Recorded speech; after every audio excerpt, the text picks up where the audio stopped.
Plastics play an important role in almost every aspect of our lives.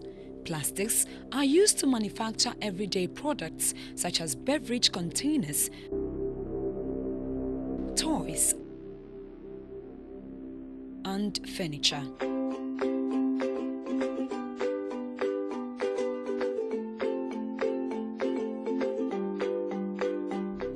Plastics make up almost 13% of the municipal solid waste stream, a dramatic increase from 1960, when plastics were less than 1% of the waste stream.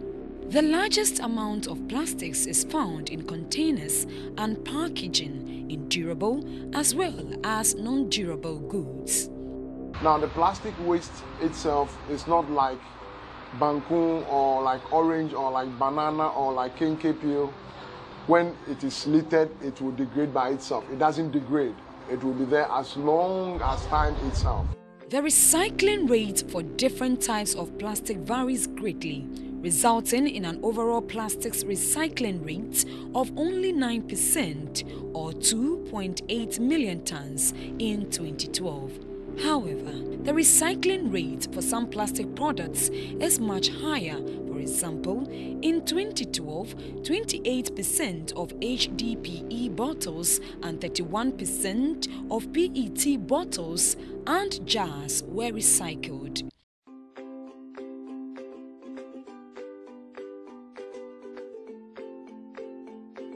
As we speak now, we have over 20 recycling companies. In Accra alone, in Accra and Tema alone, we are close to about 8 to 10 recycling companies. And these recycling companies are buying plastic waste from the collectors and they are recycling into other products. So if you ask me, recycling is a viable business. According to the Environmental Protection Agency, EPA, 33 million tons of plastic waste were generated in 2013, representing 12.8% of total municipal solid waste (MSW). Only 9% of the total plastic waste generated in 2013 was recovered for recycling. In 2013, the category of plastics, which includes bags, sacks and wraps, was recycled at almost 14%. Plastics are found in automobiles, but recycling of these materials is counted separately from the MSW recycling rate. Properly disposing of plastics over the years continues to be a challenge to governments. When we talk about protecting the environment, one's mind goes immediately to deforestation, poaching of endangered wildlife, oil spillage in wetlands, erosion, and the more graphic challenges. But there's a more critical and immediate danger to the African environment, one that has not been much talked about, but which is probably just as urgent, if not more urgent, than some of the other challenges I enumerated earlier. And this is a problem of plastic pollution. While some are calling for more education to help stop the wanton littering, others propose strict enforcement of laws to prohibit dumping of plastic waste. There are instances where dustbins were provided to check indiscriminate littering, but some unscrupulous persons stole all the receptacles. Every time you're sitting in your car, in a taxi, in a trotro, and you discard a piece of paper, a plastic bag, sachet water, this is what you're contributing to, and it will come back to bite us, and we've seen it. The debate on whether or not plastics should be banned totally from the country, like in Rwanda, is still not clear. You can see the types of bottles and sachets that are on the beach. They're all branded. There is something fundamentally wrong with the laws of Ghana that allows somebody to bring in PET and says, I charged you a tax and you're done. Best practice requires that in other countries, these companies working with local assembly, working with others, would put together some system to recycle. The corporate companies, knowing that anywhere else but in Ghana, you're not allowed to do this. So yes, it may not be on the laws of Ghana, but it is really in your corporate conscience, your brand consciousness to do the right thing. The overwhelming majority of the solid waste that is found in Ghana is created by plastic bags, plastic bottles, plastic sachets, plastic sandals, and indeed materials that will never disintegrate. Unlike in more industrialized countries in the West, who have systems in place to recycle even a small portion of their plastic waste, which is still not enough to lessen the negative impact of this sort of pollution, countries like Ghana simply do not have the resources, and so this plastic pollution will remain on our landscape like a permanent scar of filth on the face of a beautiful nation.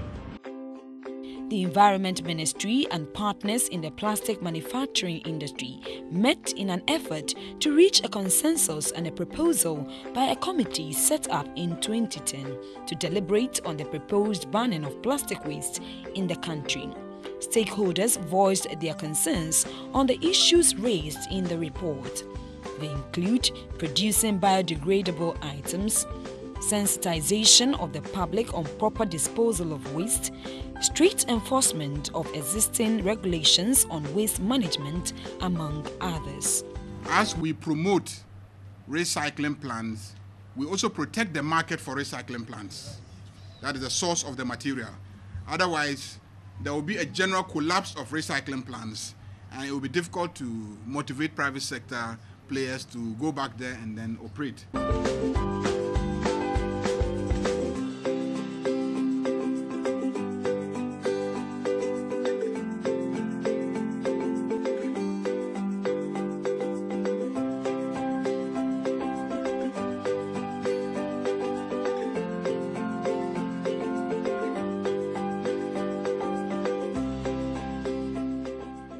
Currently, there are lots of businesses that use plastic bags. Can there be an immediate and total ban on all plastic bags? Let's look indeed at banning, starting with just the polythene bags. The polythene bags, the sachet water, because the nation has to be drinking water and water is good for our health, I wouldn't go in that direction immediately, particularly because they are also working hard to collect some of them. Many have called for community sanitation tribunals to be set up to enforce sanitation in all communities. This will be made up of opinion leaders and officials appointed by the MCEs and DCEs. A partial ban on plastics in Ghana is imminent as manufacturers of plastics are being directed to start producing biodegradable items. The people who are putting the garbage out are you and I. And we're putting it out because either we don't know or we think we have no options. I disagree. We should know and we should be given options. Accra alone generates about 3,000 tons of waste, solid waste, a day. That didn't fall from the sky. It came from my house, your house, and somebody else's business. So I have a responsibility, and that's just the point of Clean Ghana. It is that let's do it individual by individual, street by street, community by community, district by district. We need to hold hands. We've all got to work together at the same time and have a plan. Working together as a coalition of committed individuals, organizations and countries, perhaps we can increase public awareness of this problem and just how serious it is. Perhaps this awareness would encourage more governments to take the proactive steps that are necessary to introduce legislation to regulate the use of disposable plastics.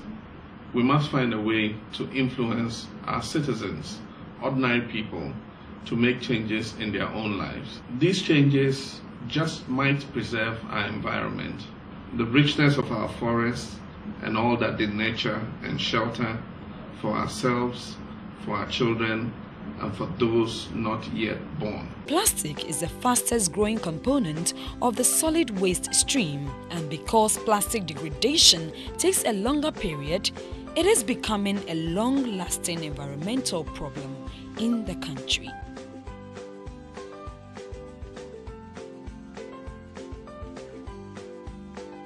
For GBC 24, Rebekah Awuah, Accra.